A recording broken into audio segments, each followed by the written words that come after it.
All right, episode 7 of the Rehashables. Big month for me, pal. I don't know if you'll be able to keep up. You've been watching some stuff? Your Instagram was just like constantly like stories of hashtag Rehashables, watching stuff. So I have an idea of what you're watching. But good for you, finally freaking doing something and watching some good things. Get my act together. So I like posting those things on my Instagram because people do. Like, I get a bunch of messages and a bunch of interaction, which is kind of fun. But the one thing I don't like is that you see what I'm going to watch ahead of this podcast. Yeah. So I might unfriend you on Instagram or block you. Just so block me? That would be hilarious. Yeah, I wouldn't be able to see because I did. But you know what? It does help me because you don't know what I watch, which is I have no idea what you watch, but I just assume it's something weird. So it's like, I assume even if you did post it, I wouldn't even know what you were talking about. Yeah. I can't wait that I'm going to be kicking off today's pod with my 1940s Middle Eastern epic movie. Ben-Hur is actually what I'm going to be talking about. Dude, nothing today. would surprise me at this point. So. Yeah, no. Well, I said we do have, I don't know when, I should look it up. When is the Oscars? But I believe it's next month. So we'll do a little special. What's that? I'd love to do a little special. Yeah, we will. We'll definitely do that. Yeah, March 10th. So that'll be gearing up right before our next pod. So we'll definitely do an Oscars. Maybe we change it up a little and do an Oscars preview pod or something. So I feel like every podcast we do for your half of it is an Oscars preview pod. So, you know. Yeah, good point. Good point. Okay, well, let's just dive right into. Do you want to how about you kick us off this time because you have 6? I'm going to kick off something that's outside of my normal type of movie, something that's more in line with things that you would have watched.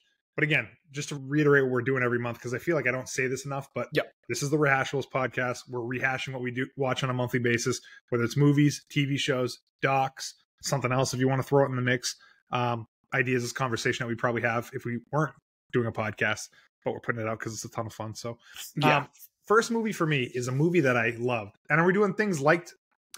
So first go things from we like the most to things that we like the least. Yes. All right, dude. So for me, I watched Killers of the Flower Moon.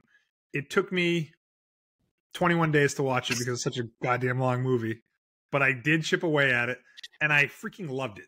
I absolutely loved it. Have you watched it? I did. I watched it this month. Yeah, I watched it this month. It took me 4 sittings to watch it, but we got through it. Actually, I lost Heather the last 45 minutes because I just pushed through, but freaking, I very much enjoyed this movie. Dude, I freaking loved it. I don't know why. I don't even like stuff like that. And I thought the depiction of 1920s Oklahoma was freaking awesome. You know what I mean? I felt like I was transported to that period of time. Really felt like this is what it must have been like. And so from that like immersion sense, I just thought it was great. Obviously, like great cast, great story. We'll jump into it now. But like that was the thing I walked away from. I'm like, man, I think I might want to read this book. I think I might like movies set in this time frame. I don't know. It surprised me. It was an incredible story. Another thing, it reminded me a little bit. This is like I'll make the connection, but like remember with Watchmen with the Tulsa bombings and all that kind of stuff, which grew up not hearing one thing about that ever until Watchmen came out. And same thing with this. This is a true story. Like this is they're Ernest and Molly and Robert De Niro's character. These were real people. I didn't even know that. So this is a real true story that Scorsese was approached by to do this. And it was a book first. Yeah, there's a book first, and then the Osage people asked for a meeting with him and came in. He said, "Let me write the script for it and see what I can do." And they were nervous. The Osage people were very nervous about because Hollywood's depictions of Native Americans have been so not amazing over the years, and they loved it. And it was an awesome movie. Who stole it for you? Like what like really stole it for you? Jesse Plemons. I don't know if that's a weird thing to say. I did not know he was in this movie. And then when he came into it, I was like, wow. And he's just freaking awesome. Like much smaller part than Leo. I really enjoyed Leo and his conflict. Like he's conflicted about some of the stuff that he does. Obviously liked King, who is played by Robert De Niro. Like those are easy to say. But once the FBI piece came in, I was like, ooh, wow. And I would chip away at the movie like a half hour here, half hour there. And I think once the FBI piece came in, I think I just watched it right through from that point on. Like I was kind of really engaged in it. But I'm going to ask you that same question in a sec, but I want to take a step back so people know what this is. So Osage are Indians, and they had all this land in Oklahoma, and obviously there's oil on this land. And basically what would happen is, you know, white people would start marrying the Indian population, and then Indians would be getting killed, and there was never any justice and all that stuff. And it's basically just like white people trying to grab the land of these Native Americans, because once they die, once those people were killed, the land would be, you know, in the white people's name, and that's kind of what it was all about. So just to kind of set the stage for that. So who stole it for you? On that point, it was heartbreaking to watch. Oh, yeah, like it was like when you say it like that, you just gave a great synopsis of like what the movie is about. And the person that did kind of just took over for me was Lily Gladstone, who played I should have said that, Molly too. She never seen this actress before in my life. Every time she was on screen, I just couldn't take my eyes off of her. I thought she did so good, and the amount of pain that she went through, like you said, the Osage Indians, they got so much money from the oil. So they were rich. They said some of the wealthiest people in the world because of the amount of oil that they had. Yeah, they were all dressed well. They, you know, they stuck out. Not what I would have thought of for that period of time. Again, never knew any of this ever besides watching this movie. And then when white people started marrying them and they started dying and the white people started inheriting the land. I mean, this woman had literally everyone that she loved killed and taken from her, and there was no justice. Yeah, for everything. And like, we're going to be getting a little bit spoilery, so fast forward ahead 10 minutes if you want to get on to the next thing. But like, Leonardo DiCaprio comes in as Ernest, and he marries this girl. Molly's her name. And I do think deep down he did love her. I don't know if, you know, he did, but he was having to do what this guy King said, basically. King ran the show. Again, that's Robert De Niro's character. And he had to do what he said and follow along with him. And there just seemed like there was so much corruption. There was a time where he was basically like poisoning her, right? Was supposed to be giving her medicine. Yeah, it definitely wasn't insulin. Yeah, it definitely wasn't. She was on her deathbed, and it's just like, and right up until the end, he would like deny it. And then ultimately, like, you know, he had to pay for what he did. But yeah, I thought the same thing. I was conflicted, like Leo just being Leo. You know what I mean? He's like the biggest movie star in the world, and yet you completely forget that it's Leo when you're watching it because he's so good at that actor. And the character that he played couldn't be further than who Leonardo DiCaprio is in real life. Supposedly. Yeah. Well, the teeth at least for sure. But he wasn't a good guy. You know what I mean? Like there were things that he was doing you just couldn't believe, like irredeemable. And then there was things that were sympathetic. Like I felt bad for him, but end of the day, like not a good guy. Like you know. But so besides Molly, number two for me, I thought De Niro. 81. Well, he's 81 right now. He'll be 80. He was 80 during the filming of this movie or whatever. Freaking guy was incredible as King. Can I ask you a question about him? Yes. Yep. Did you get, this is going to sound weird, Meet the Parents vibe from him? When he was like, well, I thought it was weird when he said, you're out of the circle of trust, fucker. He kept giving these looks that it reminded me of like the Ben Stiller interrogation scenes. And I'm like, oh my God, this is like freaking Meet the Parents from like 1920s. I just got some of those vibes with the looks that he would make, like when he didn't trust Fokker, you know? Yeah, I could totally see that. But at 81 years old, still like throwing this heat, he was just awesome. I thought he was so great in this movie as well. Go ahead. Did you enjoy the FBI stuff? Again, I didn't know that was coming at all. I didn't know Jesse Plemons was in it. Like, basically, all this bad stuff was happening to the Indians, and they seemed like they had no way out. And then Molly went to Washington, D.C., and then I think asked, was it President Eisenhower? Yep. Right? They depicted President Eisenhower and then J. Edgar Hoover, who was in charge of the FBI. And was like, they're killing us. You need to come down. And like, I never knew. I mean, I figured at some point it would come together that way, but like, I didn't expect Jesse Plemons to come down. And correct me if I'm wrong, but like, this is very early FBI. Like this almost like actually it wasn't the FBI yet. But like, okay, so like it maybe whatever that group was morphed into the FBI. But I thought they were Bureau of Investigation. They weren't like the actual FBI. Yeah, so it's early FBI. Yep. And there is some level of origin story there too. But like, I very much enjoyed like that process of them like kind of closing in on them, because before that it seemed like there was lawlessness. People would get killed and there was no accountability for everything. And I was just like, well, Jesse Plemons comes and they're just gonna freaking kill him too.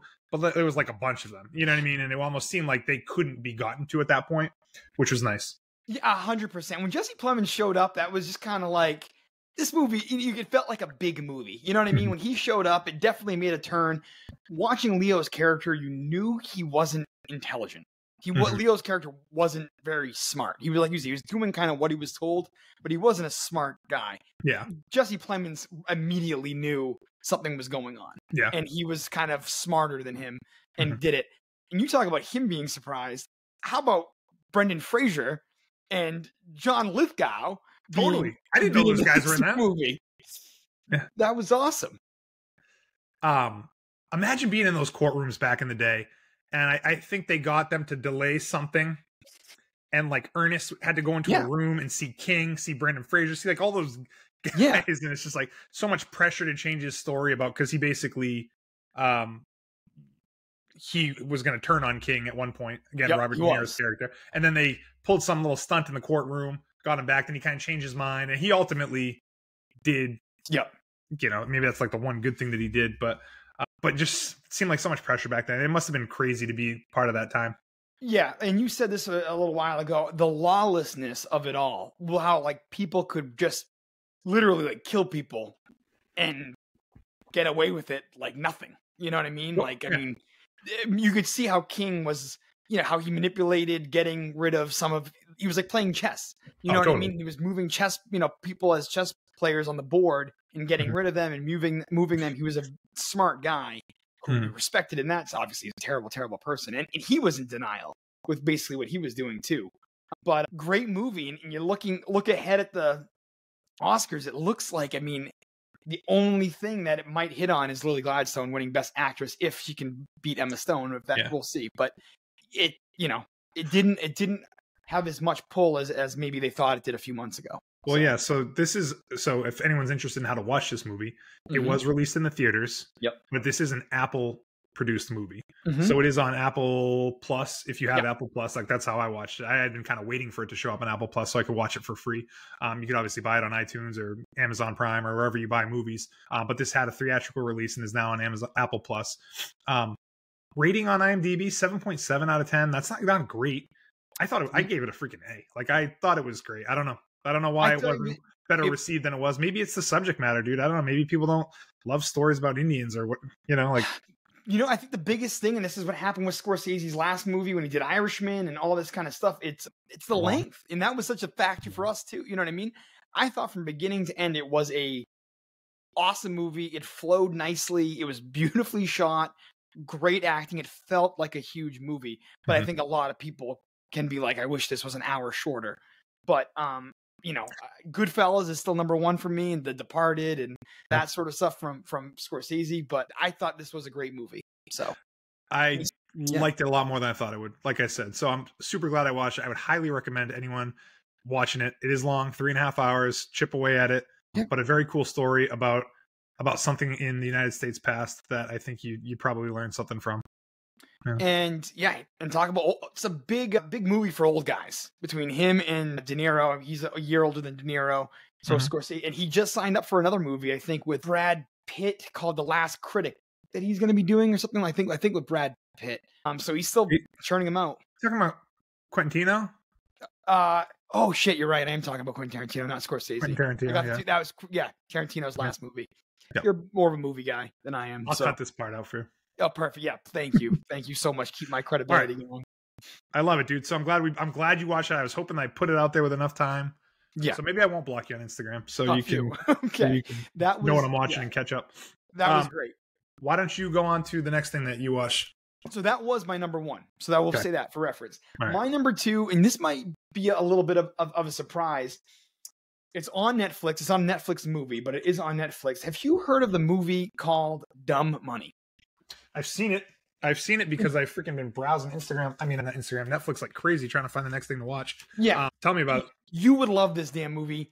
so much. It's called Dumb Money, the GameStop story. So it's all about, remember the GameStop stock? Yeah, weren't people on Reddit like doing something to manipulate the price? There were a bunch. So what ended up happening was these big hedge funds, and I don't know much about stocks, so someone's gonna maybe listen to this and freaking call me. I don't know anything about stock market, but the whole synopsis is that a bunch of hedge funds were trying to short sell on GameStop stock. That's right.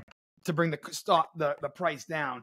But this one guy, played by Paul Dano, your boy from the Riddler from the Batman. Yeah, the Batman. There will be blood. You see the girl next door, which was for his first movie. I remember. Hey, so this isn't a documentary. No, this is like a movie. This is a movie. Okay. This is Paul Dano. You got Seth Rogen is in it. Pete Davidson, America Ferrera, Shailene Woodley. Incredible cast. Is this a Netflix movie? This wasn't in theaters. This was in theaters. This was in theaters. Okay, and wow. People were raving about it.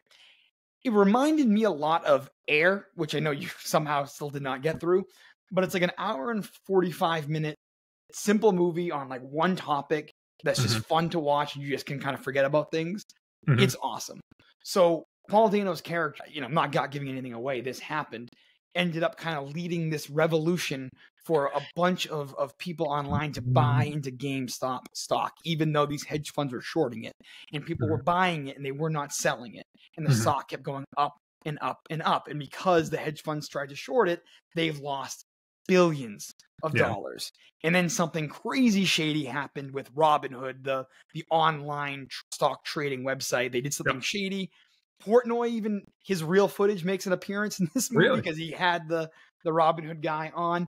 It's just a really fun hour and 45-minute movie about a really interesting topic. So, yeah.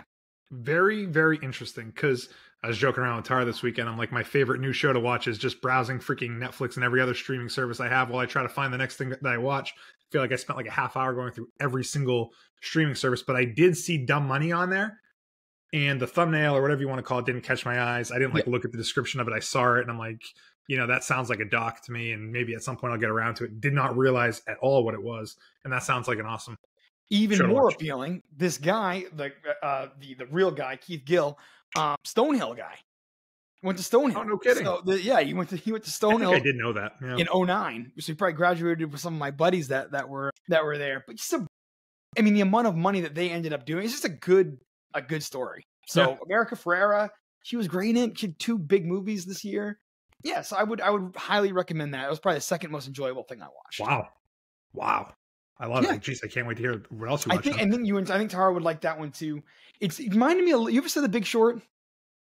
No, but that's surprising I haven't. But that's what I was actually thinking about as you were describing it. Like probably would have some similarities, and I do think Tara would like that. It's not as heavy. Big Short is very heavy with like Christian Bale. That was that was about the 2008 financial crash.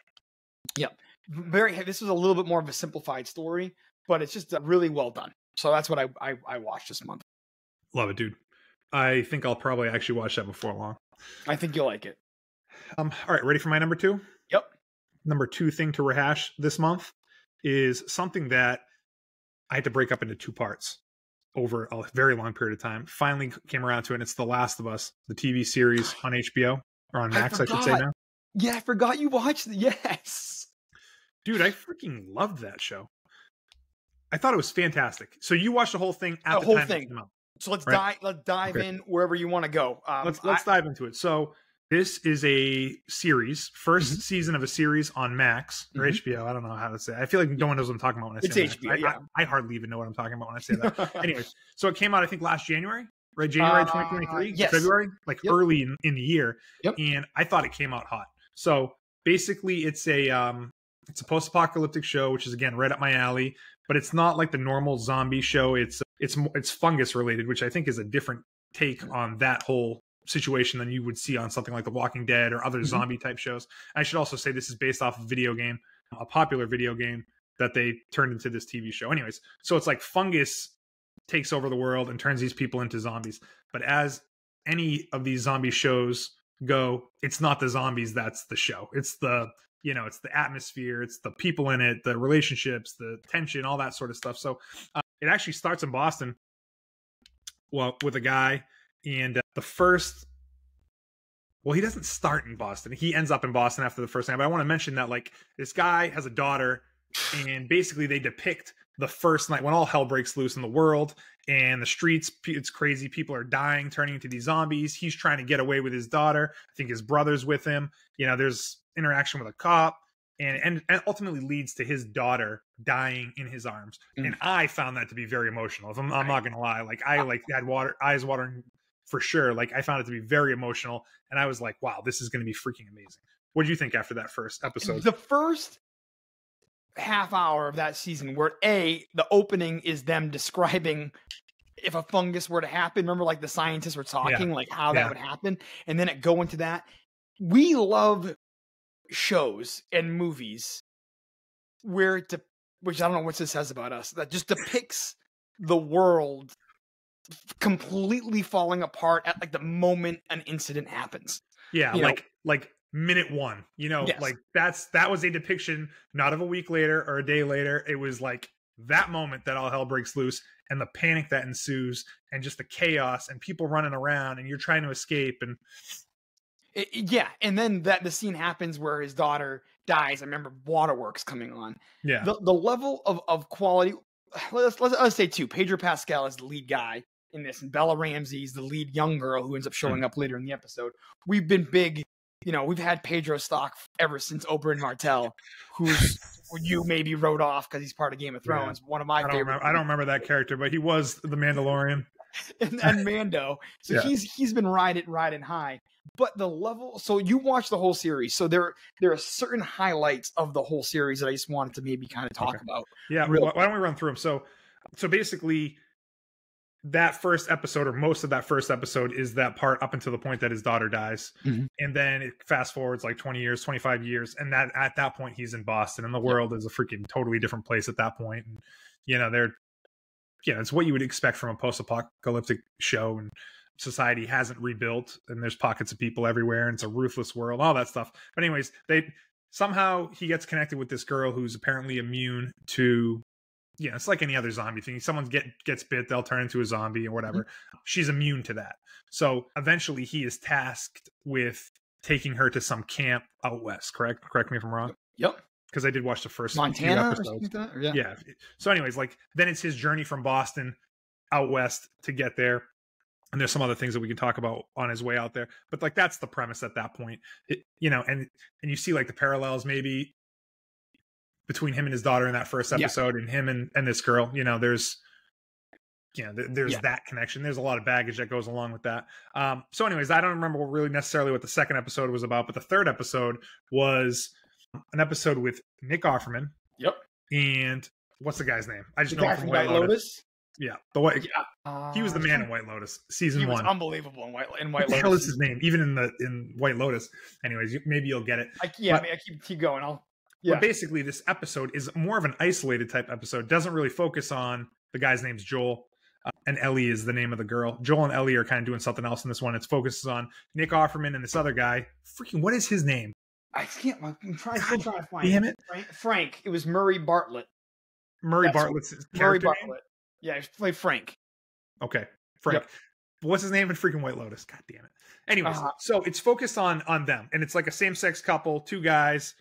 Nick Offerman has like this fortress kind of, and he somehow stumbles on this guy. The other character kind of stumbles onto the land, and they kind of fall in love. The other Nick Offerman's character didn't know that he was gay, or maybe he did. I don't even remember. But he basically, like, in this world, they kind of came together and had this really, really emotional love story. You know, like, right? I mean, it was like a decades-long episode. That was a moment where everybody was talking about it. Everybody was talking about this episode of TV when it came out. And his name was Armand. Or whatever. You know Armand on White Lotus. Awesome actor. Stole that season of White Lotus. You know, Nick Offerman, we love. And again, not Nick Offerman. Just talk about a range of acting and the incredible job he did. It was just an absolute beautiful, isolated episode that even if you didn't watch the first 2 episodes of The Last of Us, it was just this one complete story of these 2 characters. And it was just beautifully done. And I think that episode is what kind of took the show from here. People were liking it, but it really elevated it to like, could be like a prestige quality show. Yeah. honestly, you could take that episode out of the whole series and make it its own thing, and you would get something out of it. You would get something out of that love story. Joel and Ellie do cross paths with them. They, I think, maybe get some supplies from them, but they have this like pretty strong fortified area. I think someone gets sick. Taking care of each other. The way it ends is very good. The thing that, I don't know if you realize this or not, but I guess in the video game, one of these two guys, or maybe two of these guys, are kind of like referenced in passing in the video game. Like they don't have any backstory. Like all this backstory was created for the TV show. So it's kind of cool to see how like the writers of this show took these like one or two off people like that were in the video game for like 2 seconds and built this whole episode and story around it. And it was beautiful, man. I oddly enough, though, that's when I stopped watching it. I don't know why. Not because I didn't like it, because I thought all of those episodes were great. But for whatever reason, I got caught up with other stuff. And it wasn't until, obviously, this past month, I was like, you know what? I think maybe they won an Emmy or something. Or they got nominated. And I was like, I got to finish Last of Us. If I don't do it now, I'll never do it. And I'm glad I did, because it just picks up from there. And it's freaking awesome the rest of the way through. It really is. It doesn't lose its stride. There is one weak episode. I would say the Bella Mall episode, I think, was weak. Maybe you liked it more than I did. I didn't. I actually don't especially like her. Obviously, it's her character. It's not like I don't like the little girl. You know what I mean? But I just, another Game of Thrones alumni. I don't even know what you're talking about. But I've never seen that girl enact anything before. So anyways, that was. I mean, I guess if you want some backstory, but it was hard for me to like.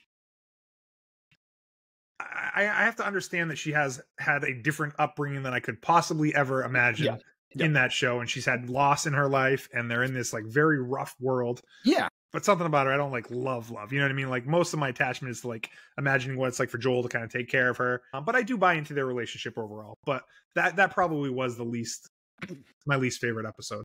Yeah. But her arc was good at the end. But I got to ask the ending, because I was conflicted. What did you think of Joel's arc? And how the season ended with him. Refresh my memory at the very, very end. The very end was that they basically had Bella Ramsey's character. I forget her name, whatever.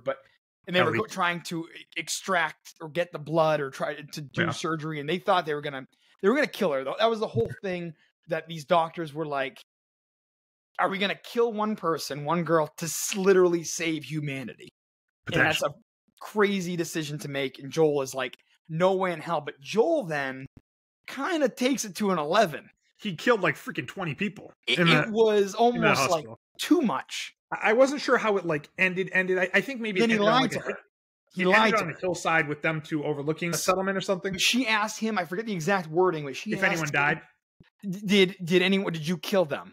Whatever intention. He lied to her and said no. Yeah. And she knew he was lying. Yeah. To her. So I'll be interested to see where that goes. He had a little tough stretch, because that was like he was killing people, defenseless people, like people that didn't need to die. Totally. And that was kind of like, where Joel, I'm like, Joel, like, dude, like, I'm on your side, but like, take it down a notch. You're kind of going a little crazy here. He honestly didn't even really like her that much. Like he really built an attachment to her in that last couple episodes. By that point he did, though. But by that point he did, obviously, because he freaking killed the freaking 20 people to save her life. But like, it took him a little while for her to grow on him. Along the way in their travels, they met up with his brother in this awesome looking community. The Montana, that stuff was awesome. That Montana stuff was so cool. And how they have like this very fully functioning city with electricity and schools, and it seemed like that's exactly where you'd want to be. And different than Boston. Yeah, way better. So they moved on from that, though, and then they encountered basically these cannibalistic type people with this very that was a crazy episode, very strange like leader, and weird stuff, man, weird stuff. But it was good, like that was like the last conflict before what we described before, like that. It almost was like that must have been like the final boss of the game or whatever. You know what I mean? That section with those very bad people. Ellie managed to survive it. Joel was in rough shape at one point, and then it transitioned to the part where they got where they ultimately needed to go until he realized that they were going to kill her to try to save everyone else, and that's when he went nuts. But so, what do you think about that? Should they, should someone? I mean, I don't expect you to hold you to this, but like that's a tough thing to. It's like kill one person to save many, or it's like when you're at that point, I don't think you could go. You can't just be like, okay, I don't know. You know what I mean? Like, because then you're like, why? You know, what kind of humanity are? It's very, very, very, very. It's a tough decision. It's a complete lose. But they're obviously, I think they're starting filming season 2 now. And let's just say, I mean, a lot of people were so skeptical about this show because there has literally never been a successful video game adaptation of a show or movie, like really, like I would think that this is the most successful. Yes. Since Mario Brothers in 1991. With John Leguizamo. Leguizamo. And the Haskins guy from Roger Rabbit. Yeah. No, that one was freaking silly. But honestly, I think that I think people universally feel that way. So I'm all in, dude. I thought it was great. Have you played because you are the two of us, I'm still stuck in like N64. Yeah, dude, I never have. You're a gamer. I never have. I am, but nope, not it. Never Does it make played you it. want to? No. I think I'll just enjoy this one with the TV show. Because season 2, they say people have said it gets better. And I know they've had some bigger cast names associated with season 2. It's going to be a bigger show. So I'm excited. It was a great show. One thing I do know about the game is that there's 2 of them, 1 and 2. And that this first season was the first game, and presumably the second season would be the second game. I don't know if they try to go, what's that other show that they went beyond the books or whatever? Like, or, you know, I don't know that. Yeah. I don't know that they want to. Like, yeah. I would hope that they end it actually after 2, if that's the case. Like, it seems like anytime something goes past the source material, it opens up an opportunity for things to get. The only thing I would counter to that would be like this Bill and Frank episode or whatever was completely original, and that was probably the most standout of the season. So totally glad you watched it. Fire up. Season 2 will be coming out, I think, probably early next year. But yeah, everything's pushed back with the writers. Pedro Pascal, man, guy is good for him. Good for that guy. So yeah, he's the freaking man. Okay, so we are going to move along a little bit faster on these next few ones. I would think that we should. Yeah. So for like the 3 people that are still listening, what's number 3 for you? Have you heard of the movie Saltburn? No. Nothing. You don't know anything about this movie. Saltburn? Saltburn. Yes. Never heard of it. Oh my gosh. It's on Amazon Prime. It is like the biggest cult wild movie of the year. It's basically about Barry Cogan is his name. You've seen him. He was in the Banshees of Inisherin, which you have not seen. An awesome Colin Farrell movie, but he played like a little part of the Joker in the Batman, that Joker scene. Yeah. Okay. That's him. And then Jacob Elordi or whatever is in it. He's in Euphoria. He plays Elvis in the new Priscilla movie. Anyway, this is such an over the top movie. Watch the trailer the second we get done. I want you to watch this movie, and I almost want you to record yourself, you and Tara, watching this movie, because there are 3 scenes in this thing that you are jaw-droppingly uncomfortable. You have to. It's such a wild, fun movie. What's it about? So it's about these 2 guys, two students that are in boarding school. Okay, one of them very awkward, doesn't really know how to socialize with people, focusing on academics. That's Barry Cogan's character, and then Jacob Elordi is this very wealthy, charismatic, good-looking. Everybody likes him, and they befriend him. And basically, the popular guy feels bad for a young guy who he becomes friends with and invites him to come stay at his family property called Saltburn in the big castle place in England somewhere.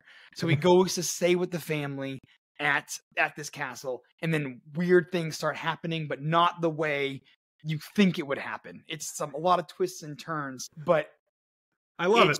It's so, just watch. I'm just telling you, watch the trailer. And it will get you. I think you and Tara would enjoy watching this movie. It's so over the top, so I would recommend it. Okay, that's my Saltburn. Wow. Anyone that has seen this movie, Saltburn, please just comment or reach out to me about. They know exactly what I'm talking about. I cannot wait to see this. So I have things come to my mind when I say this that I won't say on here, but so it's like I'm picturing certain weird things happening. But, yeah, it's on Prime, free. You can get it, about 2 hour and 10-minute movie. Rosamund Pike's in it, Gone Girl. So anyway, good stuff. Love it, dude. So that's a good transition to my next movie, which is actually a documentary that we watched on Netflix. I don't know if you have seen this yet, but it's called American Nightmare. Have you heard of this? I'm freaking too in. You son of a bitch. We were supposed to watch it last night for freaking the Grammys. I thought the Grammys were on tonight. So the Grammys let's talk about those first 2 episodes then. Because I did, but spoil it for me. Let's just talk about it. Let's just talk about the show. 'Cause I've enjoyed it very much. If we want to talk about it, okay. I mean, it won't be anything crazy. You probably get a sense of how it's going. So, anyways, I think I do have a sense. Basically, like, I have no idea what this is about. First of all, going into it, I've heard someone mention like the Gone Girl situation, which is kind of why I said that's a good transition to it. Basically, this young couple, supposedly, it starts out with the guy, middle of the night, they are woken up at gunpoint, I guess. And all this weird stuff happens with the person that invaded the home. And he basically takes the girlfriend, her name is Denise, and ties up the guy's name, I think is Aaron. Aaron is his name? Aaron, yep. Yeah, Aaron. Ties him up, says he can't do anything, can't call the cops. He's got to stay in this spot. There's a camera on. But ultimately, he calls the police like later on the next day in the afternoon. And he goes in, tells the cops what happened. They do not believe him at all. Terrible. Very instantly skeptical of him. So the first episode is all about him and like his point of view of what happened. And it's just like a really crazy story. But honestly, dude, like watching him, like I thought he came across as very believable. I don't know if you were making like a judgment on him because they showed a lot of his interrogation footage, but they also had like he was a part of the show as well. So between the interrogation footage and the way he was talking, I was like, dude, I don't know, this is a freaking crazy story about like the home invasion and the lasers pointed on him and the goggles that were blacked out and just all this weird stuff. But I'm like, it sounds somewhat believable. And then the first episode ends with Denise, the girl that had been missing. She gets released and they have some like security footage of her walking up the street to basically her dad's home about 400 miles away from where this all happens. And then it ends with like her on the screen ready to like tell her story. You know what I mean? Like it's now going to shift to her in the second episode. So what'd you think of that story for the first time you heard like what happened? I thought Aaron, like you said, came across incredibly well. I thought the cops were jerks. Totally. I could not get over how the police were asking him the questions they were asking him. Of course, with editing and all that kind of stuff. Yeah. It's all probably 4-hour interrogation. They were only seeing clips and stuff like that. But I'm like, why are they like, it was really, really rough to watch. And he was just breaking down. He was just like, I felt very, very bad for him. Well, they put him in like basically prisoner outfit right away. And they make a joke about it. It's like all that we have. So he's wearing like freaking convict outfit. Yeah. And he's sitting in these chairs like all day long. He's like sleeping curled up in a ball in the sideways of like, just picture a office chair. So it's just like, yeah, they were instantly skeptical of what he said. And that was definitely like alarming. Yeah. It made me think like, shit, I wouldn't even freaking want to go to the cops. No, exactly. And then the end, and then you go into the second, and then you just said that she gets interviewed. So you hear, she's alive, and then you hear her story and what she went through. And that was crazy. And it was, she basically said the exact same thing. Yeah. The same exact thing. And they referenced her as like the Gone Girl case. Like the media had made up its mind about her. They did. That's the problem. I think Gone Girl had just come out, and Gone Girl, quick synopsis, is awesome movie. Girl frames her husband for her murder. She's fucking insane. You know what I mean? Like, and she kind of comes back in that movie and further manipulates the situation. Anyways, so like they equated it to that she's her, that she set this whole thing up and then she's free and it's all like this Gone Girl thing. But she tells her story. It's the exact same story. Cops don't believe a freaking word of it. The stuff they were saying were crazy. Like the chief thing in the press conference, like they didn't even get a chance to talk to her yet. And they were already saying that they didn't believe her or whatever. Yeah, the cop was like, Denise Hutchins has to like apologize to us for wasting our resources and stuff. That's like, what? She's like, kidnapped. I mean, at the very least, like, let this whole thing sort itself out. Not just like the day she gets found are freaking ready to like point the finger at her and and everyone's just like kind of against that. And then what she went through was freaking, and then it ended in episode 2 where her and Aaron got reconnected, and that whole, what he said to her, I mean, what she went through. She was raped twice. Yes. I mean, sick. Get sick to my stomach. Like, freaking totally messed up. And there's some things in that episode that I still have questions about after having seen the third episode. I do not want to spoil the third episode other than to say, like, I think he gives a pretty good resolution to like what happened. And it's fucking fucked up, man. It really is. And there's some people, and you probably saw my Instagram, like there's this woman cop from like up north that honestly, like, I think kind of saved the whole day for all of them, but you definitely get some good resolution. It's quick, easy watch. I think 3 1-hour episodes, maybe a little bit less than that. Yes. If you're in the mood for like a good doc, that one of those kind of like whodunit type. I mean, I love shows where it's like, I don't know what ultimately happened, and I'm able to think about it as I'm watching it, and like certain things happen and it kind of changes my point of view. And it's just like one of those good shows. You know, Absolutely. I highly recommend it as a doc. Great. Yeah, those are great. And again, I love the thing about Netflix, these just pop out of nowhere. Like, you know what I mean? Like, no one, like, oh, that's why you see you scrolling through and like, what are you watching? You're watching what could be on. It's just a great thing to check out. So, yes. Yeah, that's the best thing about Netflix, dude. Cool. There's freaking docs coming out every 2 days. Yeah. And some of them hit, some of them miss. Definitely enjoyed that one. So I'm anxious to hear what you say when you get a chance to watch that last episode. What do you got next? Next, this will be a quick one because there is literally nobody who's listening to this who've seen this show. But I almost debated not putting it on. But you know what? Screw it. I like this show. It's Invincible. It's I'm sure people like that show. Superhero show on Amazon Prime with Steven Yeun and J.K. Simmons, Sandra Oh, awesome. Jillian Jacobs, awesome. Jason Mantzoukas. It's a great superhero story, and it's a cartoon. It's season 2 right now. It's only halfway done. They've only let the first half out, so that second half is coming out in March. But I still busted through it in 4 episodes, and I very much enjoy this show. So, hey, dude, you're not the only one, man. A lot of people like this show. For whatever reason, I haven't gotten a chance to get into it. I think I do at some point. I just haven't yet. So, you really like the first season? The first episode, and that was the one what got me hooked. And and you said that I did like it. The first episode of the first season, the end of that is like, to me, is up to par with some of the best Game of Thrones endings of episodes. It was such a twist and so well done. I loved the first episode and first season.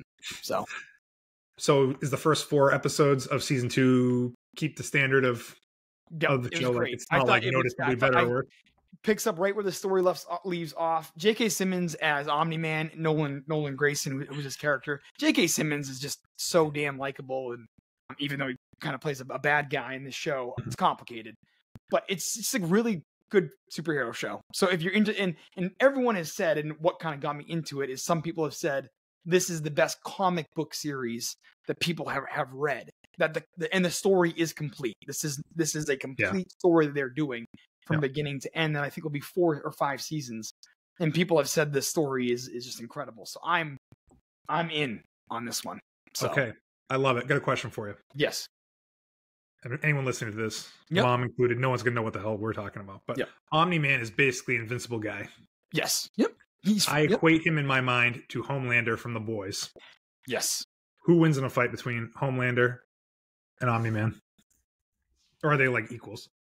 I don't know enough about Omni-Man. I would say Omni-Man, just because from a psychological standpoint, he's just a lot more confident, and Homelander he's so petrifying against people that he can dominate. Yeah, I think he is a loose cannon, and if you basically anybody that is weaker than him, he can kill, and he'll hold that power over him. I think Omni-Man and him are both pretty much invincible, but Omni-Man's a lot more ruthless and calculated than him. So as much as I like Homelander, I think Omni-Man would win in a fight. That's really interesting. It makes me want to watch it a little bit more, to be honest with you. Yeah, so it's a great show. So I wanted to throw that one on there for me. So, okay, I'm gonna move on to the next thing. Yep, dude, you're gonna freaking laugh your ass off because I did not put this on Instagram. So I'm gonna catch you off guard with this one. Watch this one with the girls while we were skiing, and Tara actually loved it. The Greatest Showman. Have you seen it? No, but I am shocked right now. The fact that I haven't seen, you name the people that are in this movie, I am like huge on. People love this damn movie. Oh, you haven't seen it? I've not seen it. I know some songs, but I've not seen the movie. Watch it. I mean, it's nothing freaking insane, but like, you know, Hugh Jackman, Michelle Williams, Zac Efron, Zendaya. There's a bunch of people like that, dude. You freaking love the cast. And it's a musical. It's P.T. Barnum inspired. And I think it came out in 2017. So All-Star Softball, this is like an aside. All-Star Softball girls that I coach all get to pick a song that they get introduced to when they bat. freaking half of the girls picked the song from The Greatest Showman, and you know The what one I'm that talking about. This Is Me or whatever it is. Yeah, I think that's what it's called. Awesome. But you know what it is. So, anyways, I'm like, I have awareness of that song just through them wanting to watch it, and we're scrolling around on Disney Plus trying to find something to watch, and there's actually a lot of good old movies on there, like Sister Act, and stuff that we'll actually probably chip away at over time. But we saw this and we're like, hey, let's just watch this. And it's well shot, good effects, a good cast, music was great, good little story. It was perfect to watch with the kids. And now they've been watching it on TV here and there since then. So I highly recommend if you're in the mood for a freaking musical. I don't know. It's good stuff. Always in the mood for a musical, first of all. A couple things I want to jump on here. One, looking at the cast, our streak of Rebecca Ferguson movies continued. Oh, yeah, Rebecca Ferguson, my girl. She's in this, too. Freaking love Rebecca Ferguson. That's our kind of rehashable main person that we have, our thread that goes through every month. She's the thread that connects all of the rehashable episodes. All the things. So have you seen, because I know that, like, I think it's This Is Me or that song. You should post this if you haven't. Have you seen, show the girls, the behind the scenes video of that girl singing, that woman singing that song in like street? Why, does Rebecca Ferguson really sing it? No, it's not Rebecca Ferguson that's playing her. The girl that plays a bearded lady that sings it, right? Oh, okay. Yeah. I freaking didn't know what you're talking about. So yes.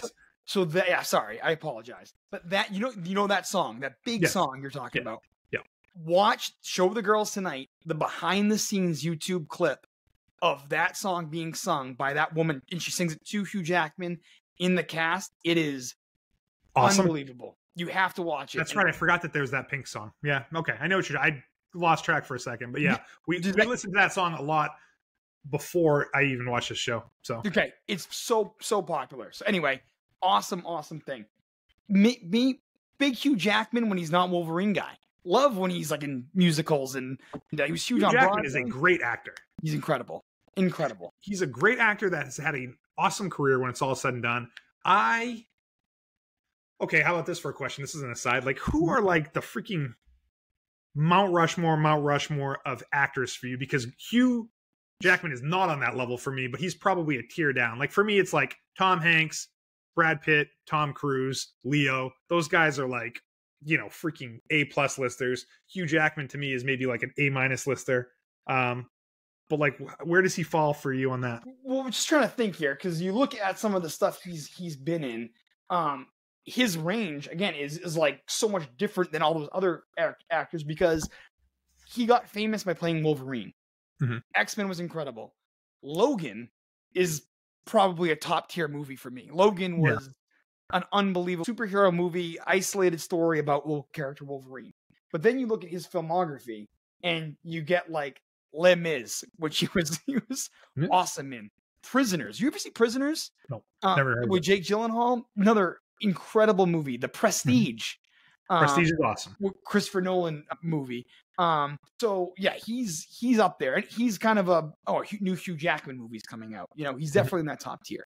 So interesting. Anyways, so we saw that. You should give it a look at some point. I will. Maybe wait a year for Marin to be into that sort of stuff more, and then it might be even a good kids movie. Yeah, I'm trying to figure out. Yeah, I'll send you the link to that thing I'm talking about, because it is awesome. So, what else you got? Anything else? Is that it? I have one more, and I'll go through this one quick. And who cares if this is a record-breaking pod? But I finished Monarch. Oh, nice. How'd you like it? So this is down the list for you. So I know it sucks because I want to love it. I want to like it. It was 10 episodes. It should have been 6. Yeah. I love the Kurt Russell stuff. I love the Wyatt Russell stuff. It needed more Godzilla. Isn't that always the case in Godzilla movies? The first episode I thought was incredible, and there were moments throughout, and I thought the finale was pretty good with some good moments of the finale, but it was bloated, and it could have been 6 episodes. And I love Godzilla stuff. I like that world. I like the Titan world, but it was just a little too long, I think, for me. Interesting. I might pump the brakes on that, because I had started it, and it maybe it sounds like if it improves in the second season, maybe you kind of catch back up. So you're on track. You're such big Kurt Russell fans. You know what I mean? He was the draw behind it. And then you throw Godzilla on there, and there's some other Titans and that kind of stuff. But I wanted more Godzilla, and there was a certain payoff at the end, which was really cool. And and stuff. But that was the only thing I would say about it. So Has it been renewed for a second season? I don't know. Let me see if it. I don't know. Yeah. But anyway, that's. So that is also on Apple Plus for anyone that's still listening. If you're into Godzilla movies and if you're into Kurt Russell, which you probably are, because who isn't? Yeah, exactly. And it's cool to have his son in there and all that stuff too. So again, good moments, just a little long. So that's my Monarch take. I love it, dude. All right, so that's it for you. I have a few more things. Go for it. Another doc that I didn't get a chance to put out on Instagram that I enjoyed, didn't like love, but it's called Unknown: The Cosmic Time Machine on Netflix. This is about the James Webb Telescope. Do you know what I'm talking about? No. So the James Webb Telescope is like the new Hubble telescope to when we were kids. Like, the Hubble telescope was launched, I think, in like 1992, and it created all these amazing pictures that we saw through childhood of stuff in outer space, galaxies, nebula, and all that kind of stuff. And it was just like, wow, those are very cool pictures. Well, when that came out, and even before that, they were already planning the next like incredible telescope to come out. It's called the James Webb Telescope. So they basically worked on it for 30 to 40 years. Wow. And they launched it either last year or in 2022, maybe 2022. This doc came out last year, and it just kind of talks about that whole process of like, long story short is like, this is a freaking huge telescope, has a gigantic mirror in it that folds, and they have to be able to pack this whole thing into a rocket. So they talk about how like that process is of packing this thing into a rocket. It's like $10 million to build this thing, right? And basically, when they get it into outer space, it has to unfold its mirrors. It has to unfold this big, huge solar shield that blocks the sun to get like clear pictures.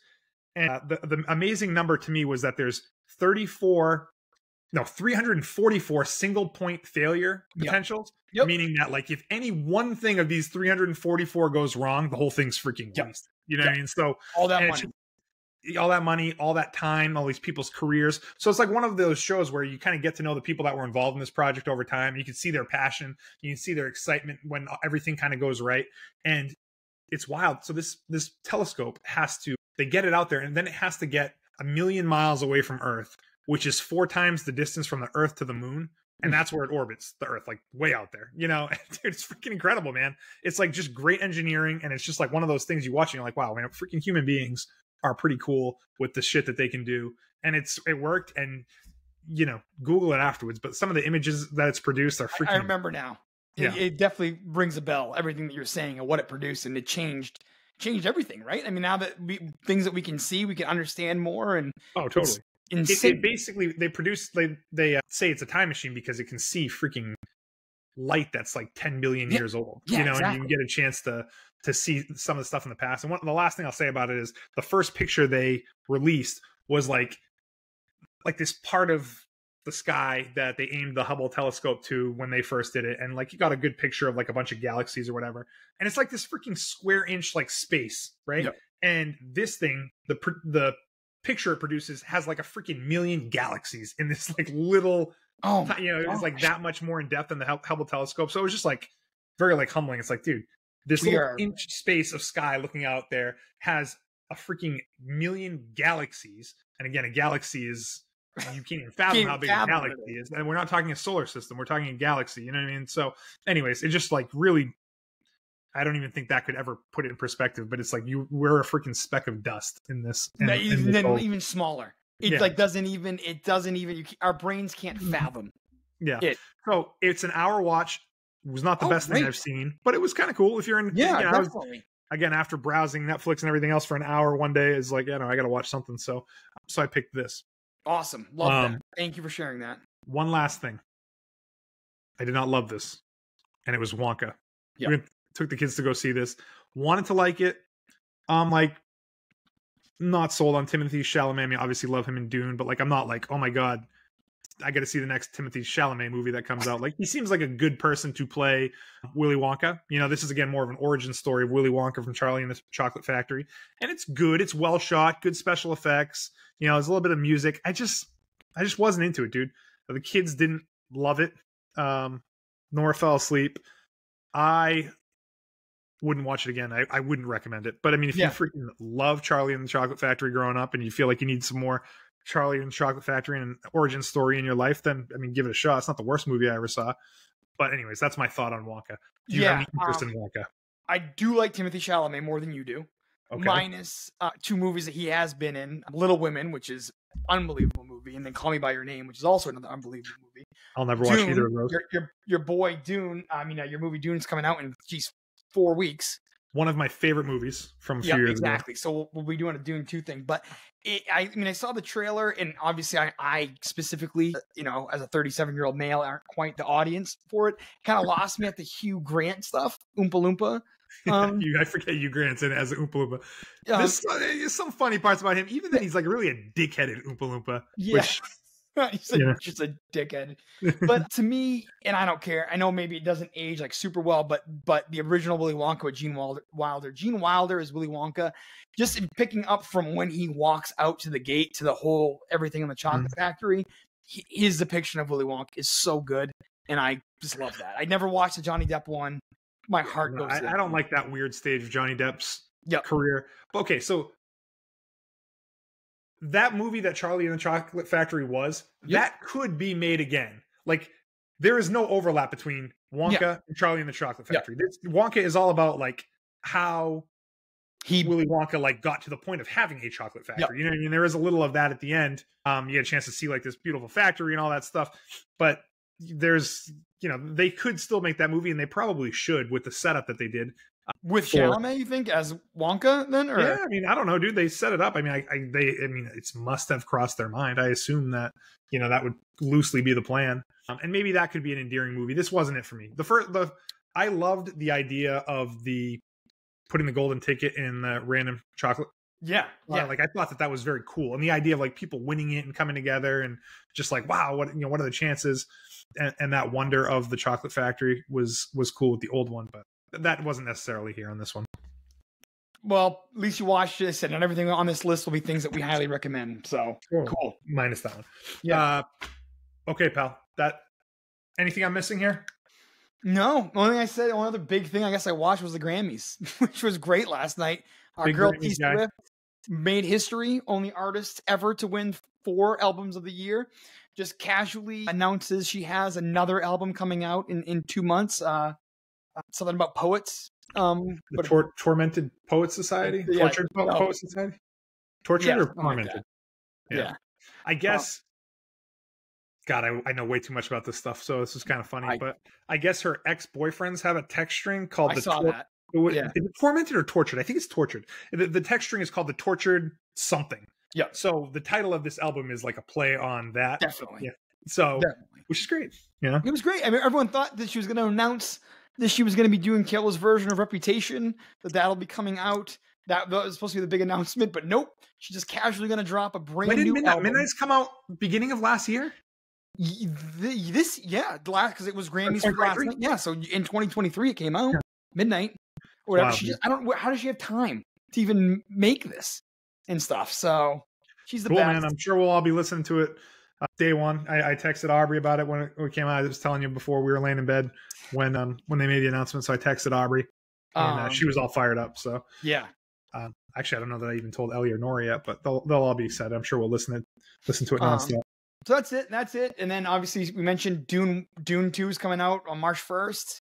Oscars March 10th. This is a lot. I like that it's March 1st, so we'll potentially see that before we do our next episode. I think that'll be you and I getting the band back together and actually going to see this in person together. I loved that first one. I don't know what it was, man. It totally clicked with me. The way it was shot. Love the director. Love the sound, the cinematography. Like, I just thought it was a freaking very cool story. I ultimately went on to read the book. So I actually know what's coming in this second movie, but I still can't wait to see it on screen because I think they freaking hit a home run last time. I hope it's good. I need to watch it again. Just because I'll do the same. It was very complicated and that sort of stuff. But anyway. Great cast, man, too. Great cast. Great cast. So, yeah. All right. So we'll have that to look forward to. All right. Cool.